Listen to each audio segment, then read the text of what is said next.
علی رسولہ الکریم اما بعد السلام علیکم ورحمۃ اللہ وبرکاتہ۔ محترم ناظرین و سامعین، آج ہم ذکر کریں گے کسی کو بھی نرم کرنے کے لیے۔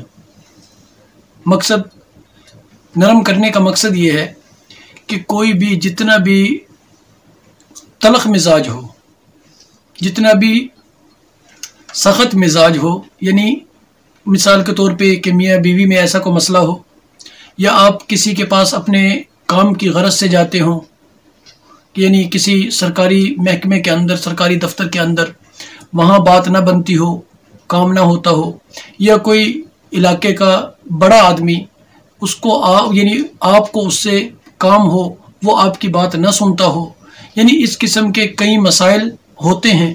اگر کوئی بھی اس قسم کا مسئلہ ہو اور آپ چاہیں کہ یہ معاملہ میرا ارجنٹ فوراً حل ہو جائے، تو اس کے بارے میں انشاءاللہ آج ایک بہترین عمل ذکر کروں گا کہ جب آپ اسے کریں گے، اللہ رب العزت فوراً اس کو آپ کی طرف متوجہ بھی کرے گا، اور اللہ رب العزت اس سے آپ کا کام بھی نکلوا کے دے گا۔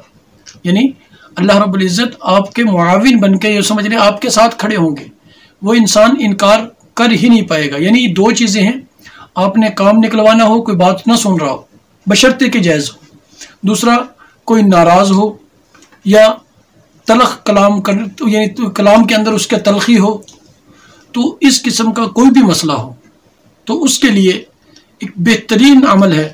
اگر آپ وہ ایک مرتبہ بھی کر لیں گے، انشاءاللہ العزیز جیسے آپ چاہتے ہیں ویسے آپ کا مسئلہ فوراً حل ہو جائے گا۔ وہ بہت ہی آسان اور چھوٹا سا ہے۔ آپ نے کرنا کیا ہے، آپ نے قرآن کے اندر حروف مقطعات پڑھے ہوں گے۔ حروف مقطعات کے اندر حروف ہیں کہ کاف، ہا، یا، عین، صاد۔ اب آپ نے ان حروف کو پڑھنا ہے۔ ان حروف کو آپ نے ترتیب تھوڑی سی مختلف ہے کہ آپ نے کرنا یہ ہے کہ جو بھی انسان جس سے آپ کو کام ہو، اس کے نام کے حروف گن لینے ہیں کتنے ہیں۔ حروف گننے کے بعد آپ نے جتنی مرتبہ بالفرض، اگر میں کہتا ہوں کہ بکر جو ہے، یعنی بکر میرا کام نہیں کر رہا، بکر سے مجھے کام ہے، اب ہم نے دیکھنا کیا ہے کہ بکر میں الفاظ کتنے ہیں، یعنی حروف کتنے ہیں، با، کاف اور را، یہ تین حروف ہیں۔ ہم نے کرنا یہ ہے کہ کاف، ہا، یا، عین، صاد کو 3 مرتبہ پڑھنا ہے۔ 3 مرتبہ پڑھنے کے بعد ہم نے اپنے دائنے ہاتھ پر پھونک مار دینی ہے۔ دائنے ہاتھ پر پھونک مارنے کے بعد آپ نے اب 4تھی مرتبہ پڑھنا ہے۔ یعنی یہ صرف میں نام کے حساب سے بتا رہا ہوں، وہ جس سے آپ کو کام ہو اس کا جو بھی نام ہو اس کے حروف ضرور گن لے۔ تو آپ نے اپنے ہاتھ پہ دم کر دینا ہے۔ 4تھی مرتبہ جب آپ نے انہی حروف کو پڑھنا ہے، اس کی ترتیب یہ ہوگی کہ آپ نے اپنے ہاتھ کو بند کرنا شروع کرنا ہے۔ یعنی آپ جب کہیں گے کاف، ہا، یا، عین، صاد، اب یہ آپ کی ایک مٹھی بن گئی، آپ نے دم بھی اس پہ کیا ہوا ہے اور پڑھتے ہوئے آپ نے اس مٹھی کو بند بھی کر لیا۔ اب آپ اپنے مطلوب کے پاس جا رہے ہیں، جہاں بھی آپ کو کام ہو، جس سے بھی آپ کو کام ہو، یعنی کوئی زبان دراز ہو تب بھی، یا کسی سے کام نکلوانا ہو تب بھی آپ جائیں۔ جانے کے بعد آپ سلام کریں، اور اگر ہو سکتا ہے تو آپ اس سے ہاتھ ملائیں۔ یعنی اگر کوئی مرد سے کام ہے تو مرد جا کر ہاتھ ملا سکتے ہیں، میاں بیوی کا معاملہ ہے تو وہ آپس میں ہاتھ ملا سکتے ہیں۔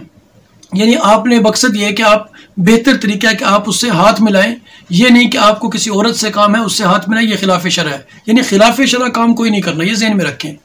جو شرعاً جائز ہو آپ نے وہ کرنا ہے۔ جا کر اس انسان سے اپنے مطلوب سے جب ہاتھ ملائیں گے، انشاءاللہ العزیز فوراً ہر کام کو چھوڑ کر وہ آپ کی طرف متوجہ ہوگا، اور اگر بد زبان ہوگا تو انشاءاللہ العزیز اس کی زبان بند ہو جائے گی۔ اگر ناراض ہوگا انشاءاللہ العزیز اسی لمحے آپ سے راضی ہو جائے گا، اس کے دل کے اندر تمام نفرتیں ختم ہو جائیں گی۔ صرف اتنا سا کام ہے، اتنا سا عمل ہے، یہ ہر انسان کر سکتا ہے، لیکن بشرطے کہ یہ ذہن میں رکھیں حروف مقطعات بہت طاقتور ہیں۔ کیونکہ آپ دیکھیں قرآن کے اندر جب اس کا ترجمہ بھی ہوتا ہے تو نیچے لکھا ہوا کہ واللہ اعلم بمرادہ، کہ اللہ رب العزت ہی جانتے ہیں ان کا معنی کیا ہے، یا اللہ رب العزت ہی جانتے ہیں ان کا مطلب کیا ہے، کہ اللہ ہی جانتے ہیں کہ اس کی طاقت کیا ہے، انسان نہیں جان سکتا۔ جو اللہ نے بتایا واضح کر دیا. اب ان کو اللہ رب العزت نے پوشیدہ رکھا، ان کی طاقت انتہا کی ہے. اس لیے جب بھی آپ نے استعمال کرنا ہے صرف اور صرف جائز کام کے لیے. اگر ناجائز کام کے لیے استعمال کریں گے تو نقصان کا ذمہ دار آپ خود ہوں گے.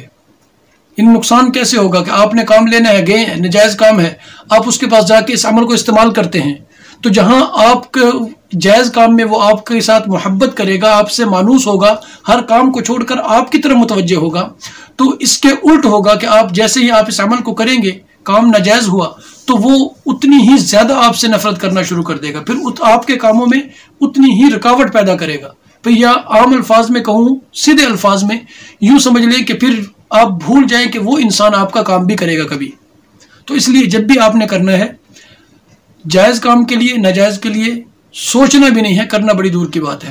السلام علیکم ورحمۃ اللہ وبرکاتہ.